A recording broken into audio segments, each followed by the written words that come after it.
నమస్కారం HDV news కి స్వాగతం నేను స్వప్న ముందుగా హెడ్లైన్స్ చూద్దాం రేపు విశాఖపట్నంలో పర్యటించనున్న సీఎం జగన్ ఆడదాం ఆంధ్ర రాష్ట్ర స్థాయి ముగింపు వేడుకల్లో పాల్గొని విజేతలకు బహుమతులు అందజేయనున్న సీఎం జగన్ 51వ డివిజన్లో గడప గడపకు మన ప్రభుత్వం కార్యక్రమంలో పాల్గొన్న పశ్చిమ నియోజకవర్గ వైసీపీ ఇన్ఛార్జ్ ఆసిఫ్ కొండ ప్రాంతాల అభివృద్ధికి వైసీపీ ప్రభుత్వం ఎంతగానో కృషి చేస్తోందని వెల్లడి రాష్ట్ర ప్రభుత్వ వైఖరిపై తీవ్రస్థాయిలో ఆగ్రహం వ్యక్తం చేసిన ఏపీ ఎన్జీఓస్ అసోసియేషన్ గత 4 ఏళ్లుగా బకాయి పడ్డ 6,700 కోట్ల రూపాయలను వెంటనే విడుదల చేయాలని demand Andhra Pradesh cooperative bank employees association నూతన సంవత్సర క్యాలెండర్ డైరీని ఆవిష్కరించిన ఏపీఎస్ఎఫ్ఎల్ చైర్మన్ గౌతమ్ రెడ్డి సహకార రంగ అభివృద్ధికి ప్రభుత్వం పెద్దపీట వేస్తోందని ప్రకటన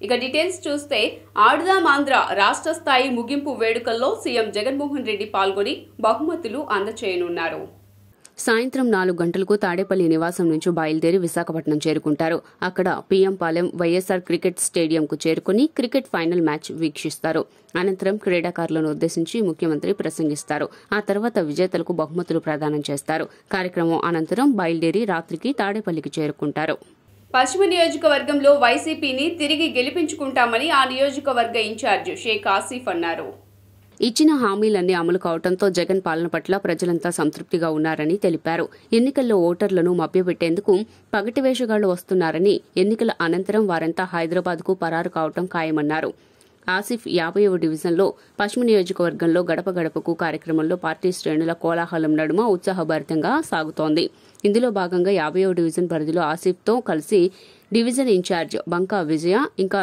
కార్పొరేటర్లు చైతన్యరెడ్డి పుణ్యశీల తదితరులు విస్తృతంగా పర్యటించారు ప్రజలను కలుసుకుని సమస్యలను అడిగి తెలుసుకున్నారు అనంతరం వారు మాట్లాడుతూ ఇచ్చిన హామీలన్నీ అమలు చేసిన జగన్మోహన్ రెడ్డిపై ప్రజల్లో విశ్వాసం మరింత పెరిగిందన్నారు తమకు అన్ని సంక్షేమ పథకాలు అందుతున్నాయని రానున్న ఎన్నికల్లో మళ్లీ జగన్ని గెలిపించుకుంటామని జనం స్పష్టం చేస్తున్నారని తెలిపారు తెలుగుదేశం కానీ జనసేన కానీ వస్తే ఈ పథకాలన్నీ రద్దు అయిపోతాయి మాకు తీసేస్తామని అంటున్నారా అని వాళ్ళు భయపడుతున్నారు లేదమ్మా మళ్ళీ మీరు జగన్మోహన్ రెడ్డి గారికి మళ్ళీ సీఎం చేయండి తప్పకుండా ఏదైతే పథకాలు అమల్లోకి ఉన్నాయో అదే పథకాలు కాక ఇంకా మంచి పథకాలు ఇస్తారు మీకు ఏదైతే ఇల్లులు కేటాయించారో ఆ ఇల్లులు కూడా కడుతున్నారు తప్పకుండా పేదవాడి సొంతింటి కళను నెరవేర్చే నాయకుడు ఎవరు ఉన్నారంటే వైఎస్ జగన్మోహన్ రెడ్డి గారే అని చెప్పడం జరిగింది గతంలో ఇల్లులు ఇస్తామని చెప్పి వారం వడ్డీలు తీసుకొచ్చి ప్రజలు డబ్బులు కడితే ఏ ఒక్కరికి కూడా ఒక ఇల్లు ఇచ్చిన పాపాన పోలేదు మరి ఈరోజు ప్రజల ముందుకు వచ్చి పగటి వేషగాళ్ళు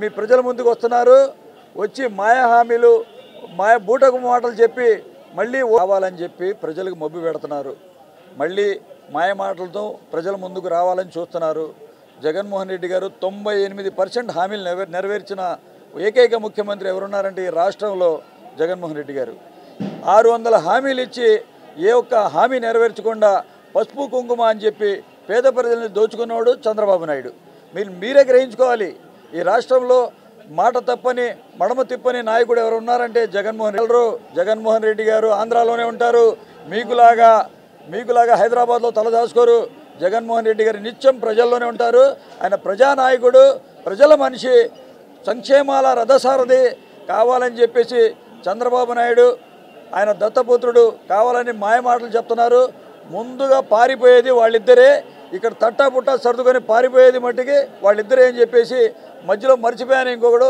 పప్పు కూడా పారిపోతాడు సంతోషంగా ఉంది ప్రతిపక్షాలు ఇందాక మీడియా సోదరులు కొంతమంది అన్నారు మరి ఈ జనసేన కానీ టీడీపీ కానీ నోటికొచ్చినట్టు మాట్లాడుతూ ఉన్నాయి మీ అభిప్రాయాలు ఏంటి అని చెప్పని నిజంగా పొత్తుల్లో ఒక క్లారిటీ లేకుండా ఏ నియోజకవర్గంలో ఎవరు నిలబడతారో క్లారిటీ లేకుండా ఈ రోజుకి ప్రజల గుమ్మల్లోకి వెళ్ళడానికి మరి ఇంత మటుకు వాళ్ళకు ఒక ఎజెండా లేదు ఒక దశ లేదు దిశ లేదు మరి ఇట్లాంటి వాళ్ళు చెప్పేటటువంటి మాటలు ప్రజలు నమ్ముతారు అని చెప్పని వాళ్ళు అనుకోవటం వాళ్ళ భ్రమ ఖచ్చితంగా ఎందుకంటే మొన్న 2019లోనే జగన్మోహన్ రెడ్డి గారు జగన్మోహన్ రెడ్డి గారి చరిష్మా మేమందరం కూడా చూస్తూనే ఉన్నాం ఏ ఇంటికి వెళ్ళినా సరే జగనన్న పథకం కనబడతా ఉంది ఏ సందుకి వెళ్ళినా సరే జగనన్న చేసినటువంటి అభివృద్ధి కనబడతా ఉంది ఇవి కదా మాకు కావాల్సింది గత 5 ఏళ్లుగా మరి చంద్రబాబు నాయుడు పరిపాలనలో ఇక్కడ లోకల్గా ఉన్నటువంటి ఎవ్వరూ కూడా మాకు చేయనటువంటి అభివృద్ధి మీరు చేసి పెట్టారు జగనన్న వచ్చిన తర్వాత?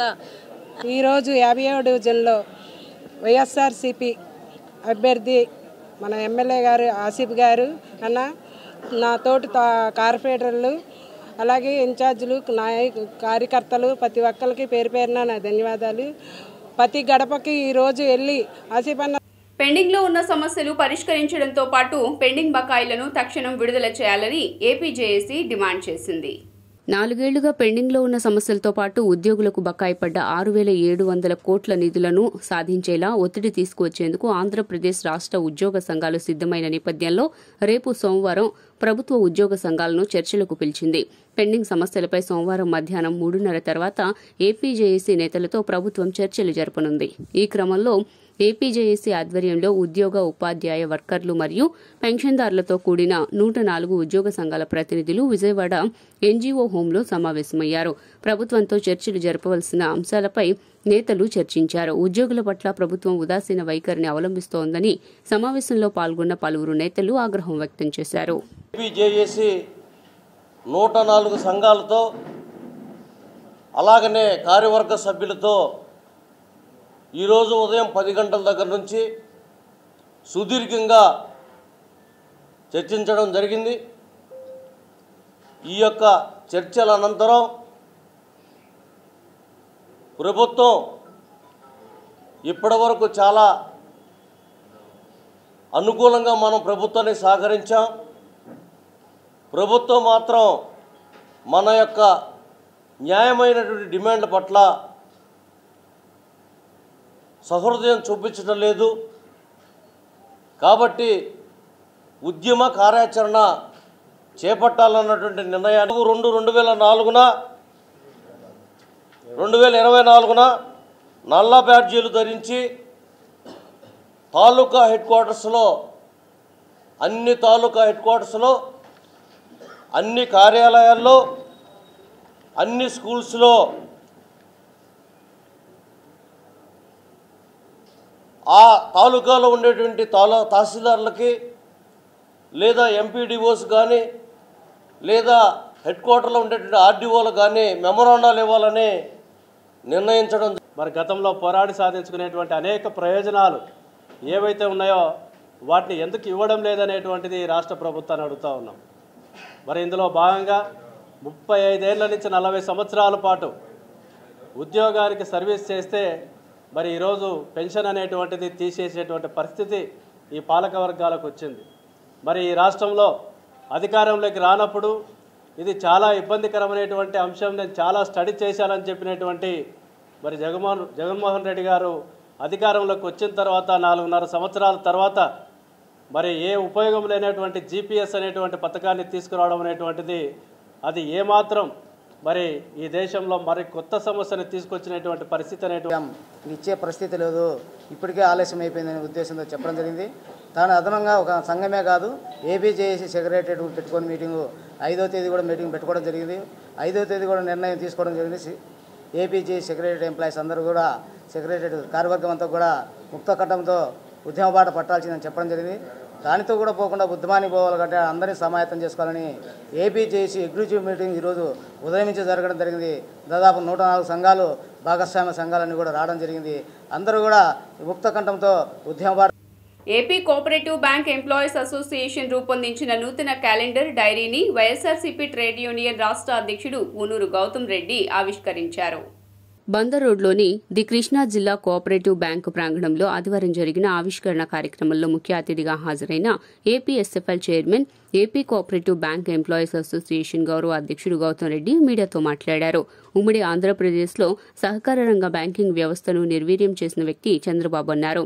దివంగత మహానేత వైఎస్ఆర్ 2,000 కోట్లు వెచ్చించి సహకార బ్యాంకు వ్యవస్థను పునరుద్ధరిస్తే నేడు ఆయన తనయుడు ముఖ్యమంత్రి వైఎస్ జగన్మోహన్ రెడ్డి సహకార బ్యాంకు రంగంలో నెలకొన్న పెండింగ్ సమస్యలను పరిష్కరించారని తెలిపారు. అంతేకాకుండా జాతీయ బ్యాంకు ఉద్యోగుల జీతాలకు సమానంగా సహకార బ్యాంకు ఉద్యోగులకు జీతాలు చెల్లిస్తున్నారని పేర్కొన్నారు. ఆప్కాబ్ సంబంధించినటువంటి బ్యాంకు సంబంధించినంత వరకు కూడా వైఎస్ఆర్ ట్రేడ్ యూనియన్కి సంబంధించి ఒక మేజర్ అసోసియేషన్గా, బలోపేతమైనటువంటి సంఘంగా 100 మంది సభ్యుల నుంచి 1000 మంది సభ్యులకి చేరేటువంటి క్రమంలో మేము ముందుకు వెళ్ళటం అనేటువంటి జరిగింది. దీనిలో యూనియన్ నాయకులు ప్రదర్శించినటువంటి చిత్తశుద్ధి, ప్రజలకి ముఖ్యంగా ఎంప్లాయీస్కి అందుబాటులో ఉండేటువంటి దాన్ని దృష్టిలో పెట్టుకుని ఈ యూనియన్ ప్రథమ స్థానంలోకి అన్ని జిల్లాల్లోనూ కూడా వెళ్ళటం అనేటువంటి జరిగింది. కొన్ని జిల్లాల్లో అయితే ఇతర యూనియన్లకు కూడా స్థానం లేనటువంటి పద్ధతిలో కూడా మేము రావటం అనేటువంటి జరిగింది. దీనికి సంబంధించి ముఖ్యంగా దీనికల కారణం ఒకటే, గత 10 సంవత్సరాలుగా పెండింగ్లో ఉండేటువంటి ఈ సమస్యలన్నింటినీ కూడా పరిష్కారం చేయడంలో వైఎస్ఆర్ ట్రేడ్ యూనియన్ సఫలీకృతమైంది. చంద్రబాబు నాయుడు గారి హయాంలో ఈ బ్యాంకును అమ్మేయాలనేటువంటి జరిగింది. అందుకనే అనేక సంవత్సరాలుగా పెండింగ్లో ఉండేటువంటి ఆ సమస్యలన్నింటినీ కూడా ప్యాక్ అనేటువంటి సంస్థలు, అంటే సంస్థల నుంచి వచ్చి ఈ బ్యాంకులోకి వచ్చేటువంటి వాళ్ళు ఉంటారు. ఆ బ్యాంకులోకి వచ్చినటువంటి వాళ్ళకి మేము వెంటనే ఆ సిబ్బందికి 4% అంటే 4 వెయిటేజ్ ఇంక్రిమెంట్లు ఇచ్చాం. అవి ఇప్పించడం జరిగింది. సబ్ స్టాఫ్ ఎక్కడైతే ఉన్నారో ఈ బ్యాంకుల్లో, ఈ రాష్ట్రంలో సబ్ స్టాఫ్ ఉంటారు, వారందరికీ కూడా క్లర్కులుగా ప్రమోషన్ చేయించడం అనేటువంటి జరిగింది. అదేవిధంగా ఎక్స్ సర్వీస్ మెన్స్ ఉంటారు. ఈ ఎక్స్ సర్వీస్ మెన్స్ అందరికీ కూడా పే ప్రొటెక్షన్ అనేటువంటి దానికి ఏర్పాటు చేసి ఇవ్వటం అనేటువంటి జరిగింది. ఇంకా చెప్తే ఈ జగన్మోహన్ రెడ్డి గారు నియమించిన 13 మంది జిల్లా చైర్మన్ల సహకారంతో వారు ఎంప్లాయీస్కి చాలా అనుకూలంగా ఉండి గౌతమ్ రెడ్డి గారితో ఉన్న పరిచయాల ద్వారా కూడా మేము ఇవన్నీ సాధించుకున్నాం. అలాగే ఇంకొక విషయం ఏంటంటే, జగన్మోహన్ రెడ్డి గారికి అనేక సార్లు విన్నవించుకున్నాం మంత్రుల ద్వారా. కానీ ఈ సహకారం మాకు ఎప్పుడైనా రిటైర్మెంట్ ఏజ్ గవర్నమెంట్లో ఏది ఉంటే అది ఉంటుంది ప్రతిసారి, కానీ ఈసారి అందరికి ఇచ్చారు. కానీ ఒక సహకార బ్యాంకులకు మాత్రం 62 సంవత్సరాలు ఇంప్లిమెంట్ చేయలేదు. అది గవర్నమెంట్ లెవెల్లో కాదు, ఇక్కడ ఆర్సీఎస్ కానీ మా ఆప్కా ఎండీ గారు కానీ చేయాలి. ఈ త్వరలోనే గౌతమ్ రెడ్డి గారి నాయకత్వంలో సీఎం గారిని కూడా కలిసి, ఎందుకంటే మొన్న జరిగిన క్యాబినెట్లో నాన్ టీచింగ్ స్టాఫ్కి కూడా 62 సంవత్సరాలు పెంచడం జరిగింది. మరి మా సహకార బ్యాంకులకి 62 సంవత్సరాలు పెంచడం వల్ల గవర్నమెంట్ మీద ఒక్క పైసా కూడా బర్డెన్ ఉండదు. ప్లస్ 9th, 10th షెడ్యూల్స్లో కూడా ఈ బ్యాంకులు రావు. విజయవాడ 1వ పట్టణ పోలీస్ స్టేషన్కు వెళ్లి అరెస్ట్ అయిన యువజన నేతలను రామకృష్ణ పరామర్శించారు. ఈ మేరకు రామకృష్ణ నేడు ఒక ప్రకటన విడుదల చేశారు. 4.5 ఏళ్లు గడిచిన అనంతరం జగన్మోహన్ రెడ్డి ప్రభుత్వం నిరుద్యోగుల పట్ల సవతితల్లి ప్రేమ చూపుతూ కపట నాటకానికి తెరతీసిందన్నారు. కేవలం 6,100 ఉపాధ్యాయ పోస్టుల నియామకాల కోసం నోటిఫికేషన్ విడుదల చేసి మెగా డిఎస్సీ అని నిరుద్యోగ యువతను దగా చేసింది. రాష్ట్రంలో 50,000 ఉపాధ్యాయ పోస్టులు ఖాళీగా ఉండగా కేవలం 25,000 ఉద్యోగాలే ఖాళీగా ఉన్నాయని ప్రభుత్వం చెబుతూ అందులో కేవలం 6,100 పోస్టులకి నోటిఫికేషన్ విడుదల చేయటం విద్యావంతులైన నిరుద్యోగులను మోసం చేయటమేనన్నారు. ముఖ్యమంత్రిగా అధికారాన్ని చేపట్టిన తర్వాత నిరుద్యోగులకు ఆయన ఏదైతే వాగ్దానాలు చేశారో ఒక్క వాగ్దానాన్ని కూడా అమలు చేయాలి. ఎందుకంటే చాలా స్పష్టంగా ప్రతిపక్ష నాయకుడిగా ఆయన ఇచ్చిన వాగ్దానం బట్టి ప్రతి సంవత్సరము జనవరి 1వ తారీఖున మేము గ్యాప్ క్యాలెండర్ విడుదల చేస్తామని అది ఏనాడు కూడా అమలు చేయాలి. అదేవిధంగా ఇవాళ టీచర్ పోస్టులు దాదాపు 50,000 పోస్టులు ఖాళీగా ఉన్నాయని చెప్పారు. చివరికి ఇవాళ ఏమంటే మెర్జర్ పేరుతో ఈరోజు స్కూల్స్ అన్ని కూడా బంద్ చేసి 25,000 ఉద్యోగాలు మాత్రం ఉన్నాయంటున్నారు. ఆ 25,000 ఉద్యోగాలు ఇవ్వడానికి కూడా ప్రభుత్వం ముందుకు రాస్తుంది. ఇవాళ 4,5,000 ఉద్యోగాలతో సరిపెట్టాలనుకోవడంతో రాష్ట్ర వ్యాప్తంగా 10 లక్షల మంది ఎవరైతే విద్యావంతులైన యువకులు డిఎస్సీ కోసం ప్రిపేర్ అయ్యారో వాళ్ళందరూ కూడా భగ్గుమంటా ఉన్నారు. ముఖ్యమంత్రి గారు ఇప్పటికైనా సరే తరగతిలో స్పందించి 25,000 పోస్టులు భర్తీ చేయడానికి ముందుకు రావాలి. లేకపోతే మాత్రం ఖచ్చితంగా రాబోయే ఎన్నికల్లో తరగతిలో యువత బుద్ధి చెప్తుందని చెప్పి కూడా ప్రభుత్వాన్ని హెచ్చరిస్తూ ఉన్నాను. ఇవాళ అఖిల భారతీయ విజన సమాఖ్య ఆధ్వర్యంలో వారు కార్యాచరణ చేపట్టి వీళ్ళని అరెస్ట్ చేయడానికి కూడా తీవ్రంగా ఖండిస్తూ ఉన్నాను. కట్లేరు పై వంతెన నిర్మాణానికి డబ్బులు లేకుండా ఉత్తుత్తి శంకుస్థాపనలతో మభ్యపెడుతున్నారని కేసినేని చిన్ని ఆరోపించారు. మండలంలోని తోటమూల, మేడూరు, సత్యాలపాడు, చెన్నవరం, చెల్లగుంట్లవారిపాలెం, చింతల నర్వ, పెనుగొండ్లను గ్రామాల్లో ఆదివారం తేదీప ఆధ్వర్యంలో జరిగిన రోడ్ షోలో నియోజకవర్గ ఇన్ఛార్జ్ దేవాదత్తో కలిసి ఆయన పాల్గొన్నారు. తోటమూలలో డాక్టర్ బిఆర్ అంబేద్కర్, డాక్టర్ జగజ్జీవన్ రామ్ విగ్రహాలకు నివాళులర్పించి గ్రామాల్లో పర్యటన ప్రారంభించారు. ఈ సందర్భంగా తోటమూలలో చిన్ని మాట్లాడుతూ బడ్జెట్ లేకుండా డిపిఆర్ ఆమోదించకుండా వంతెనకు శంకుస్థాపన చేయటం వైకాపా నయవంచనకు నిదర్శనమన్నారు. తేదేపాలో పదవులు అనుభవించిన ఇద్దరు మళ్లీ పదవులు రావటం లేదని తెలుసుకుని ఒక నయవంచుకుడి చెంతకు చేరారన్నారు.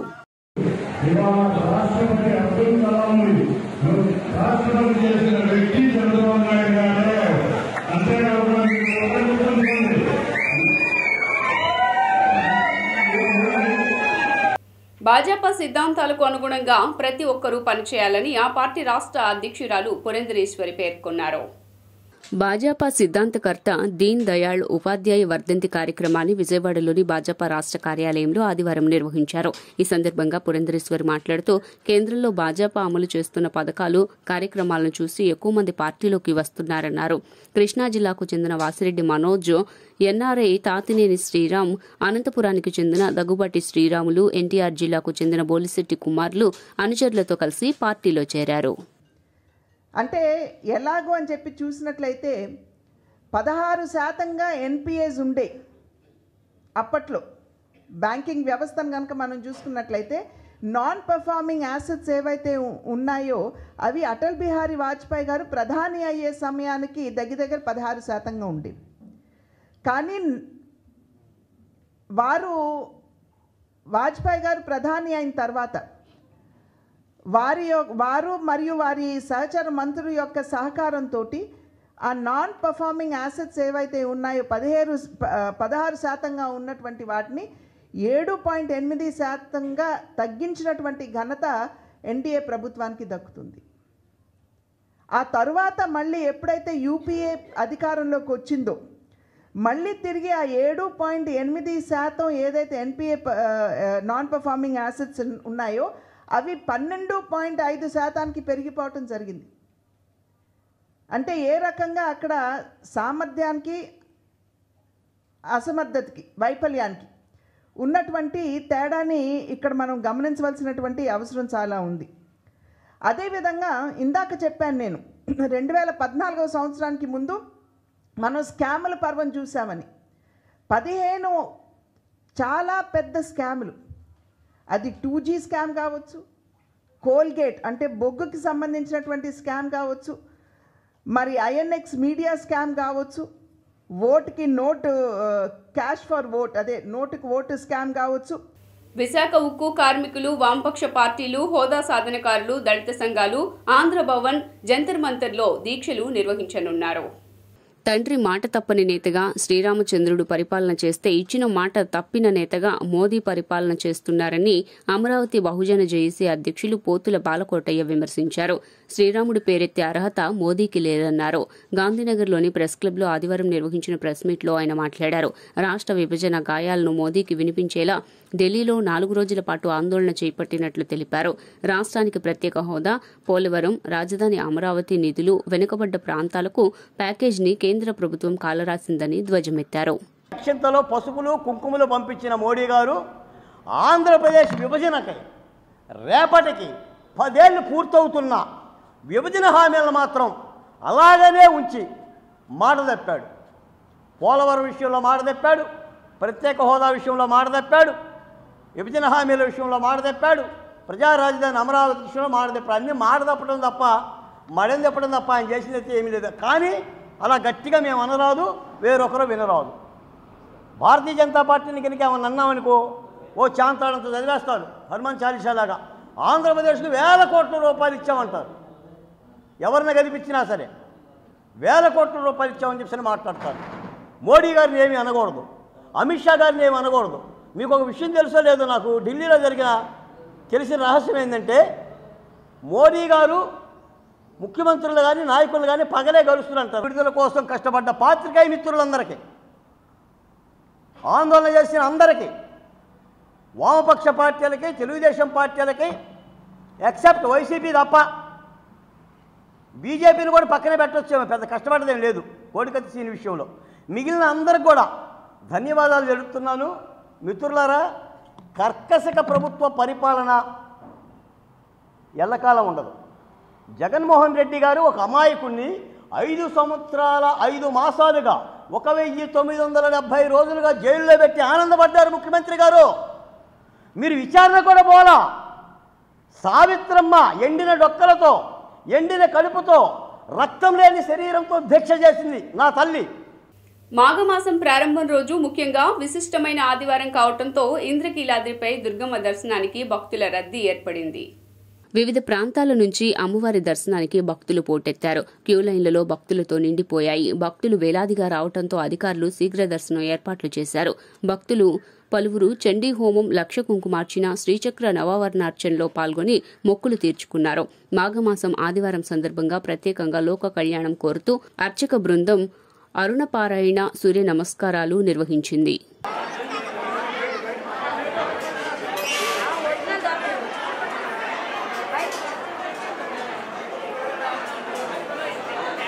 వైసీపీ సినిమా అట్టర్ ఫ్లాప్ అనే విషయం అర్థమవుతోందని వ్యంగ్యం ప్రదర్శించారు బుద్దా వెంకన్న.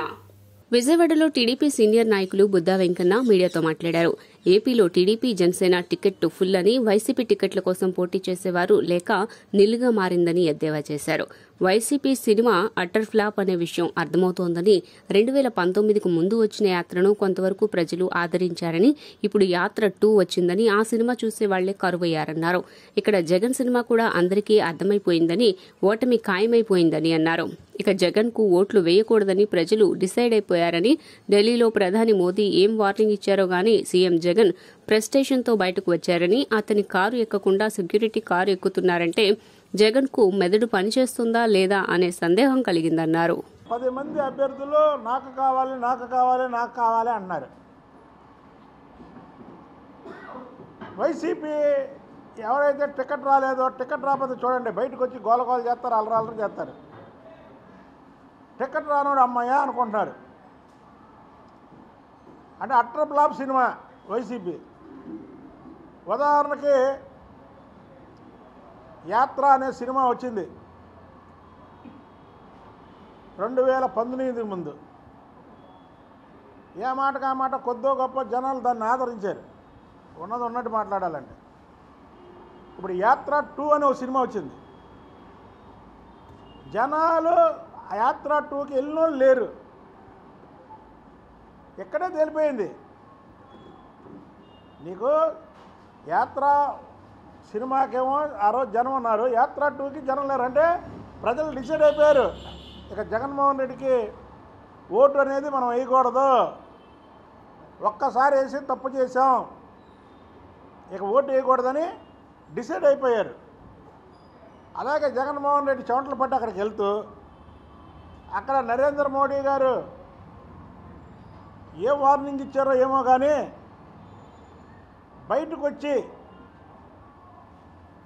ఫ్రస్ట్రేషన్లో ఒక ముఖ్యమంత్రి హోదాలో ఉన్నటువంటి వ్యక్తి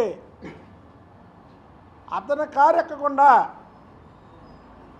సెక్యూరిటీ గార్డులు కారు ఎక్కుతున్నాడంటే జగన్మోహన్ రెడ్డి నీకు అసలుకి మెదడు ఉందా లేదా అనేది మాకు అర్థం కావట్లా. అన్ని రాజకీయ పార్టీలు కేంద్రాల్లో ఉన్న బీజేపీకి దాసోహం అవుతున్నాయని ప్రజాశాంతి పార్టీ అధ్యక్షులు కేఏ పాల్ విమర్శించారు. గాంధీనగర్ ఏపీయూడబ్ల్యూజే భవన్లో ఆదివారం ప్రజాశాంతి పార్టీ అధ్యక్షులు డాక్టర్ కేఏ పాల్తో మీట్ ది ప్రెస్ జరిగింది. ఈ కార్యక్రమానికి ముఖ్య అతిథిగా హాజరైన డాక్టర్ కేఏ పాల్ మాట్లాడుతూ దేశంలో ప్రమాదకరమైన స్థితిలో ఉందన్నారు. దాన్ని కాపాడవలసిన బాధ్యత అందరి మీద ఉందని ఆయన పిలుపునిచ్చారు. అంతర్జాతీయ శాంతి దూతగా ఉన్న తాను దేశాలు వదిలి తెలుగు రాష్ట్రాల్లో ఎందుకు తిరుగుతున్నాను అనే దానిపైన రకరకాల ఊహాగానాలు చేస్తున్నారని ఆయన ఆవేదన వ్యక్తం చేశారు. ప్రజాశాంతి పార్టీని స్థాపించడం, దేశాన్ని, ఆంధ్రప్రదేశ్ను శాంతియుతంగా అభివృద్ధి పథంలో పయనింపచేయడానికి తాను శక్తివంచం లేకుండా కృషి చేస్తున్నానని పేర్కొన్నారు.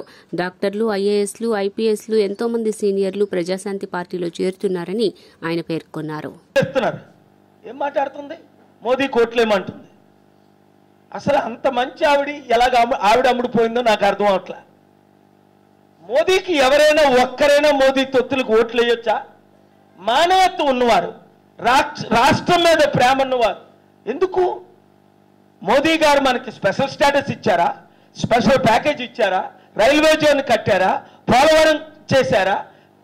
క్యాపిటల్ సిటీ కట్టారా? స్మార్ట్ సిటీలు కట్టారా? 15 లక్షలు ప్రతి ఒక్కరికి ఇస్తానన్నది ఇచ్చారా?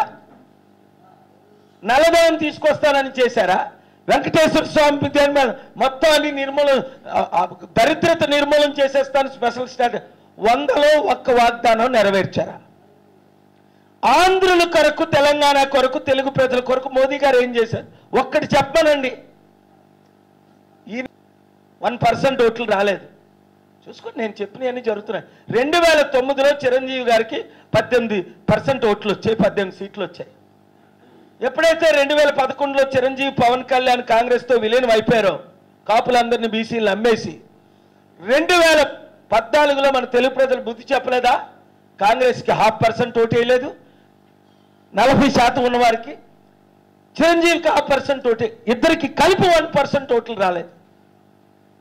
మరి అలాంటి తెలుగు ప్రజలు, అలాంటి ఆంధ్రులు ఇలా స్టీల్ ప్లాంట్ అమ్మేస్తుంటే మరలా ఇప్పుడున్న పార్టీలకి మేము 20%, 30% ఓట్లు వేస్తానని ఎలాగంటారు? అందుకనే నేను ఆంధ్రప్రదేశ్లో 2 కులాలే 77 సంవత్సరాలు వెళ్తున్నాయి. కులాలు. వార్తలు ముగించే ముందు హెడ్లైన్స్ మరోసారి. రేపు విశాఖపట్నంలో పర్యటించనున్న సీఎం జగన్ ఆడుదాం ఆంధ్ర రాష్ట్ర స్థాయి ముగింపు వేడుకల్లో పాల్గొని విజేతలకు బహుమతులు అందజేయనున్న సీఎం జగన్. 51వ డివిజన్లో గడప గడపకు మన ప్రభుత్వం కార్యక్రమంలో పాల్గొన్న పశ్చిమ నియోజకవర్గ వైసీపీ ఇన్ఛార్జ్ ఆసిఫ్ కొండ ప్రాంతాల అభివృద్ధికి వైసీపీ ప్రభుత్వం ఎంతగానో కృషి చేస్తోందని వెల్లడి. రాష్ట్ర ప్రభుత్వ వైఖరిపై తీవ్ర స్థాయిలో ఆగ్రహం వ్యక్తం చేసిన ఏపీ ఎన్జీఓస్ అసోసియేషన్ గత 4 ఏళ్లుగా బకాయి పడ్డ 6,700 కోట్ల రూపాయలను వెంటనే విడుదల చేయాలని demand. Andhra Pradesh cooperative bank employees association నూతన సంవత్సర క్యాలెండర్ డైరీని ఆవిష్కరించిన ఏపీఎస్ఎఫ్ఎల్ చైర్మన్ గౌతమ్ రెడ్డి సహకార రంగ అభివృద్ధికి ప్రభుత్వం పెద్దపీట వేస్తోందని ప్రకటన. HDV న్యూస్ ఇంతటితో సమాప్తం. తిరిగి వార్తల్లో మళ్ళీ కలుద్దాం. అంతవరకు సెలవు. నమస్కారం.